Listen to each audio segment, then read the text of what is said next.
As moms, we often wonder, am I doing enough for my kids?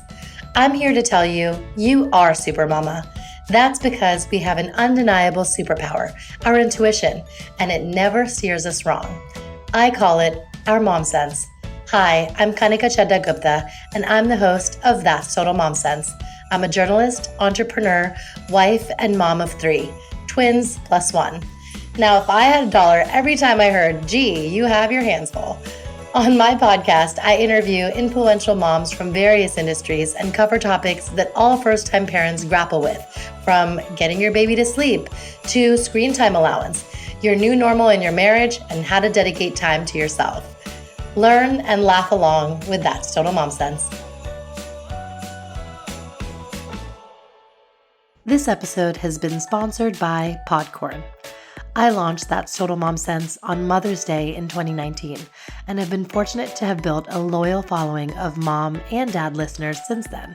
I recently started working with Podcorn, a platform for podcasters of all sizes to browse advertising opportunities, set their own rates, and collaborate with brands directly without any exclusivities. I've landed several brand deals through Podcorn and want to pay it forward because that's what moms do. Visit podcorn.com, spelled PODCORN.com, to sign up and learn more. One of the best byproducts of pregnancy, I have to say, is having the most thick and luscious hair of your life. Personally, my hair grew all the way down to my waist, and it was so shiny and healthy. During pregnancy, there's an increase of the level of estrogen hormones in your body. Estrogen causes hair to remain in a growing phase and stimulates the growth of your hair. But as we all know, all good things must come to an end. So during postpartum and your 4th trimester, if you will, you'll likely encounter hair loss where your body stabilizes and returns to what your growth cycle was all along. Today's episode is all about hair, how we can take care of it and maintain it to be healthy, pregnant or not. I'm joined by Lynn Power, the CEO of Masami. Masami is a universally inclusive, botanically hydrating hair care line for all hair types. The brand is committed to bringing you the best, most efficacious products that are good not only for you, but also protect the natural habitats where the ingredients are sourced. Masami's products are made with clean ingredients, no phthalates, sulfates, or parabens, no exceptions.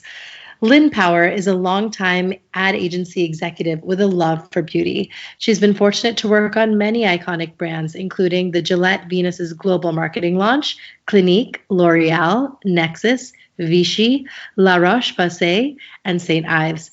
She has done lots of other categories too, including American Express, Hershey's, Campari, Kimberly-Clark, Nestle, and T. Rowe Price. She loves building teams, reinventing cultures, and disruption. Lynn, thank you so much for being on That's Total Mom Sense. Oh, thank you, Kanika. It's a pleasure. Great.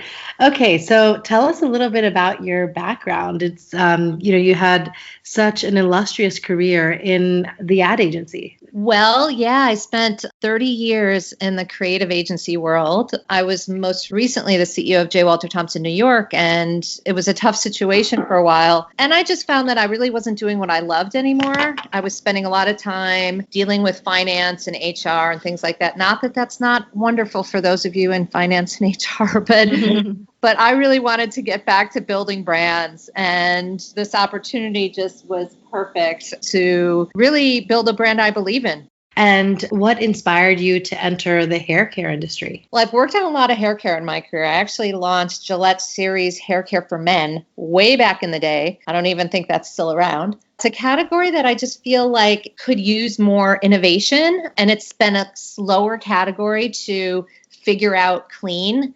As we all know, clean beauty is something that's gotten more and more traction and people are talking about, they're more aware about it. And certainly you probably know in skincare, there's a gazillion clean beauty products that are launching all the time, but hair care, not so much. And, I think we realized the reason for that is it's actually really hard to do it in hair care and still create high performing, luxurious products, hence why there are so few on the market.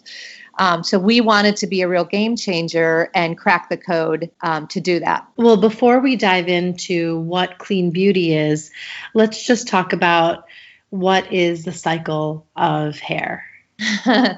People also don't realize that your hair is dead, actually. Obviously the part that's in your scalp is not dead, but once it comes out of your scalp and you can see it, it's actually dead. So you do need to be constantly, sort of replenishing and nourishing the hair and the follicles to create really, healthy hair and hair that's manageable and does what you want it to do.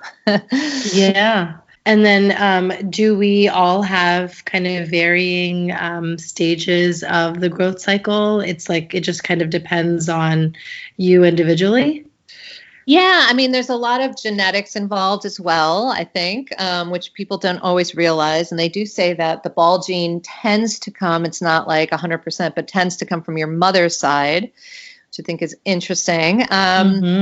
But yeah, there's different growth cycles, and there's also, hair is very sensitive to hormone fluctuations. And you talked about pregnancy earlier, and those ebb and flow as women throughout our lives. So you do have different stages where your hair feels just like it's not doing what you want, or sometimes when it's just amazing and you wish you could have that again. But it's really about just trying to maximize and optimize the hair you have and make it as healthy and hydrated as it can be. Yes, yeah. And we touched on genetics. I'm thinking back to ninth grade biology, the Punnett square, and that determines the genotypes that are inherited from our parents. I did read that in Caucasians, curly hair is a dominant trait and straight is recessive. And so, I guess it's because of our parents that we end up with the type of hair that we have. Now, with curly hair versus straight hair, thin versus thick, would you say that there are different ways we should be taking care of our hair? If you've got really curly hair or if you've got really coarse hair, it does have different needs. And, generally speaking, you're going to want to kind of tame it, manage it. You're not necessarily looking for massive volume, you know what I mean? But you're looking for hydration to deal with frizz, with dryness, with flyaways, that kind of stuff.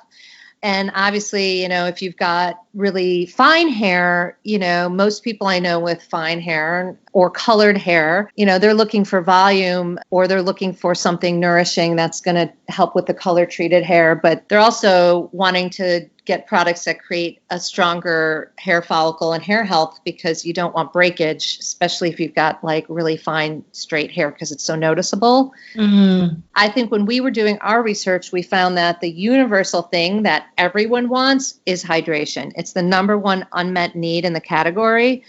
Generally speaking, and this isn't true for everyone, but it's true for a majority of people, if you solve hydration for people, you solve pretty much all the rest of their problems because their hair is more manageable, it has more shine, it's healthier overall, therefore less breakage.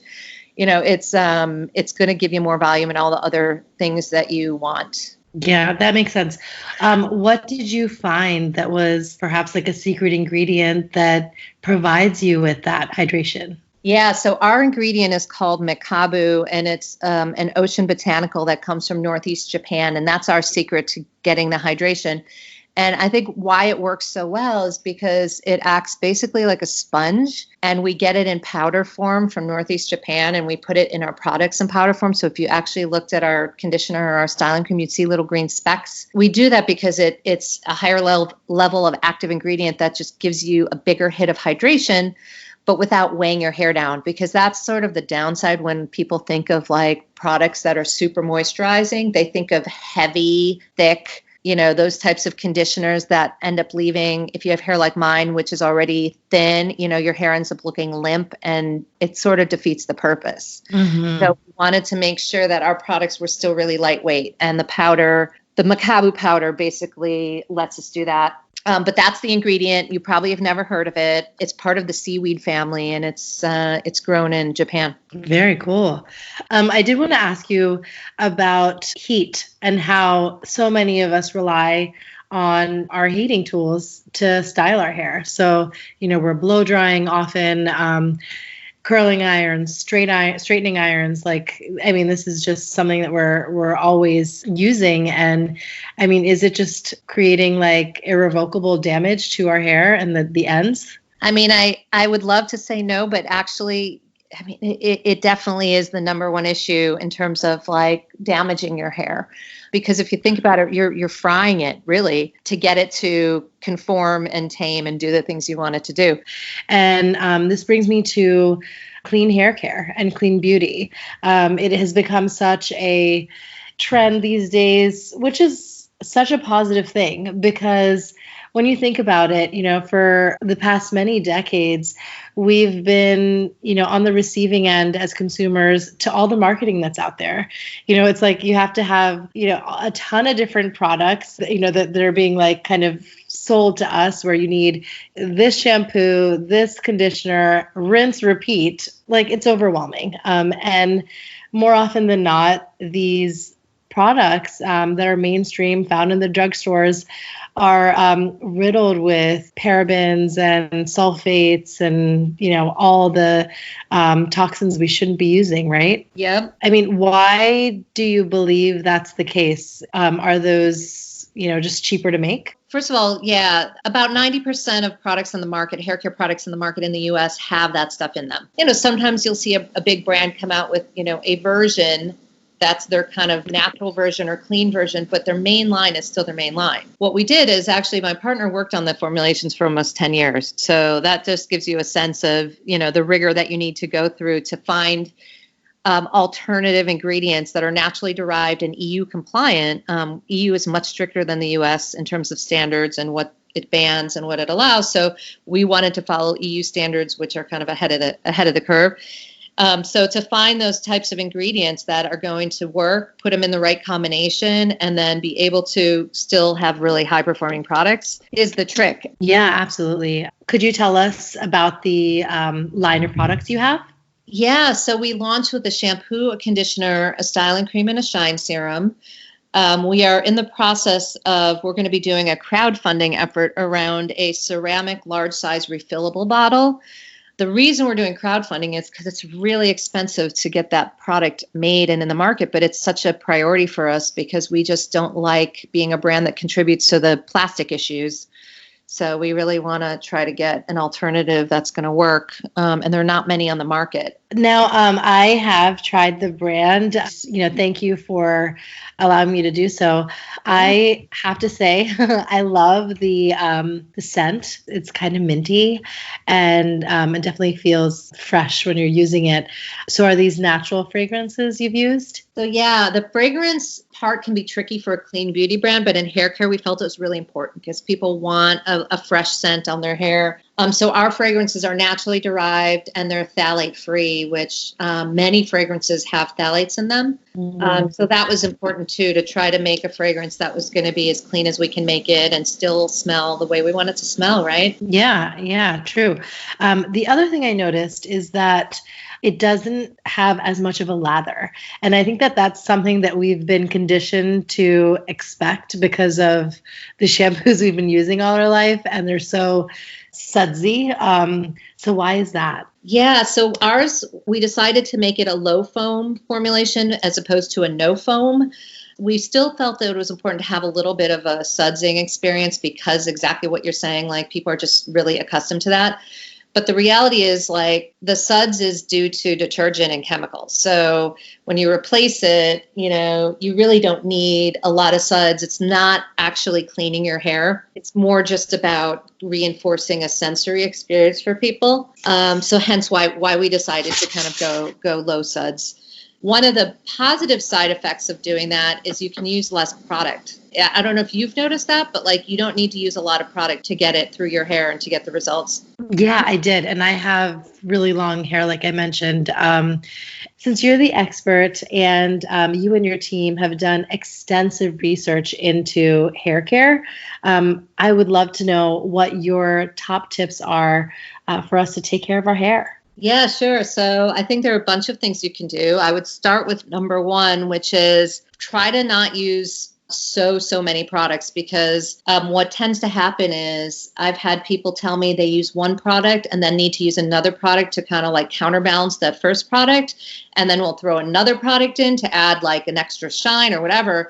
But a lot of those products, as I mentioned, if you think about it, unless you're super vigorous about reading the labels and being clean, a lot of that stuff is, you may be using things you don't even realize are just not good for your hair. So I would say number 2, read the labels, understand what things are called so you can figure out if there's sulfates, if there's parabens. Number 2, read the label. Number 3, eliminate breakage. I'm a very low maintenance hair person, ironically, for launching a hair brand. And I used to do the ponytail a lot, but I switched over to these hair sticks. And number 4, there are lots of like silk pillowcase options where I have people swear by that. But I think that's also a function of we don't wash our hair as much and you really want your hair to look good the next day. So that does help, and it helps with the breakage as well. And then I would say number 5, you don't need to be over shampooing and over washing your hair. Most women know this, and they don't wash it constantly, but really,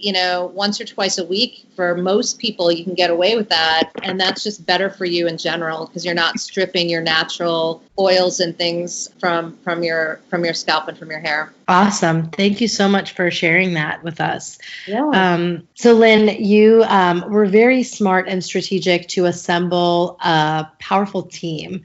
Tell us about your team. Yeah, I have a really, really fantastic team, really diverse, really interesting, but all kind of people I know and love. I have the benefit of having worked in marketing and advertising, so I really knew a lot about the capabilities I needed and how we wanted to build this out to be a really kind of a modern approach to DTC brands. So I've got a great team from Hudson Cutler. I've got a really amazing digital ninja and a UX person and a really great CFO. And yeah, we're all in it together. Very cool. Do you have any tips? Because I'm sure you've learned from, being an entrepreneur, there's a lot of daily challenges, fires to put out, pitfalls, and then there are the successes.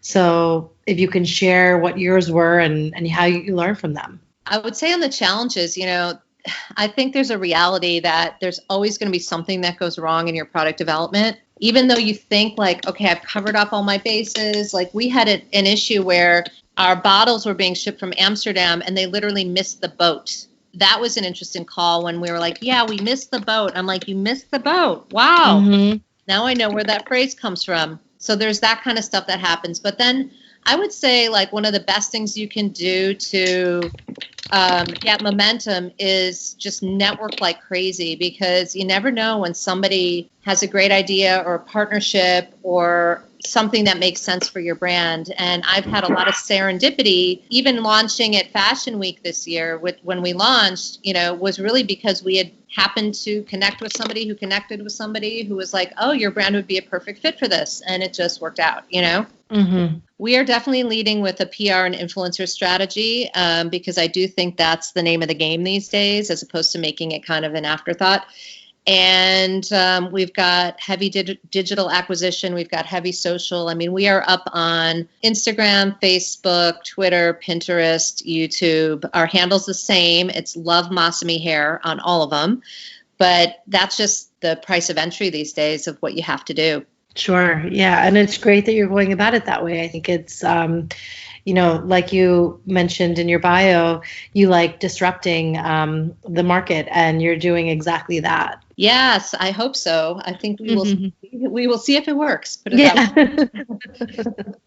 Yeah, cool. Now I want to just ask you about your motherhood journey. What was that like? And tell us a little bit about your kids. Yeah, I have 2 kids. They're 16 and 18, a 18-year-old boy, 16-year-old girl. I've always been a working mom, so that's just part of what they know. And they, I think, would be shocked if I ever spent more than, a week doing nothing. Even a week to them would be a lot. So I think they're just kind of accustomed to living in a household that has a very entrepreneurial mindset and seeing that, they can kind of create anything, hopefully. But I will definitely say there are moments in your life when, motherhood is easier and when it's harder. I would say teenagers, definitely a little bit harder. Well, there's a lot to worry about. There's, real life problems they're dealing with, right? So your role really does shift as a parent, and that's got its good and bad side to it. So dealing with some of those things, but hopefully you've just figured it out. Yeah. What was some of the best advice you received when you became a mother?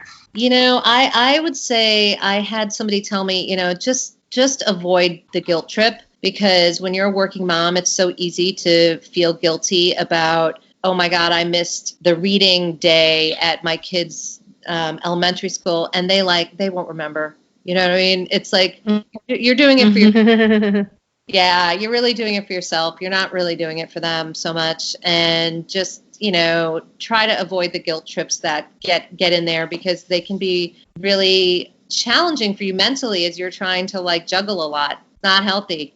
Thanks for listening to today's episode.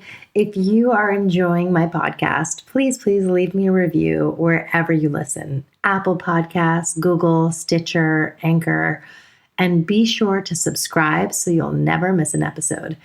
If you have a topic that you want me to cover, just email me. My email is thatstotalmomsense@gmail.com. And of course, follow me on Insta for images and stories about my distinguished guests, along with my own mom hacks and advice. And you can follow me at my new handle at Kanika Chadda Gupta, KANIKACHADDAGUPTA. I know it's long, but I'm proud of my name. We all need the support during this global pandemic, and I hope you all are safe and healthy. And at least, bad hair days be gone. Thank you, Masumi. Always trust your mom sense. Stay strong, super mamas. See you next time. That's total mom sense.